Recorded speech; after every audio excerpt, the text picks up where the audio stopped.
निसर्गाने माशाला पोहण्यासाठी बनवलं, पण म्हणून मासा कधी पोहायच्या शिकवणीला जात नाही, कारण त्याच्या अंगी ती कला आधीपासूनच असते.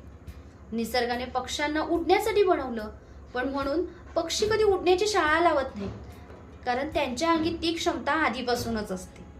निसर्गाने वृक्ष बनवण्यासाठी बियाणं निर्माण केलं, पण बियाणं कधी बागकामाचा वर्ग लावत नाही, कारण संपूर्ण वृक्ष हा त्या बियाण्यातच दडलेला असतो. तसंच यश हे तुमच्यात आधीपासूनच दडलेलं असतं, पण बहुतेक लोक ते ज्यासाठी घडवले गेले आहेत त्यापेक्षा वेगळ्या गोष्टीत यश शोधत असतात. जमिनीवर मासा गुणहीन वाटतो, पाण्याखाली पक्षी कमकुवत वाटतो, कॉन्क्रीटवर पडलेलं बियाणं मृत वाटतं, पण त्यापैकी कुणी अपयशी नसतं, ते फक्त चुकीच्या वातावरणात असतात. यश हे फक्त मेहनतीबद्दल नसतं, ते योग्य जागा, योग्य दिशा आणि स्वतःच्या स्वभावाशी जुळवून घेण्यात असतं. तुम्ही योग्य वातावरणात आणि योग्य कार्यात असाल तर यश हे नैसर्गिकरित्या मिळणारं फळ आहे.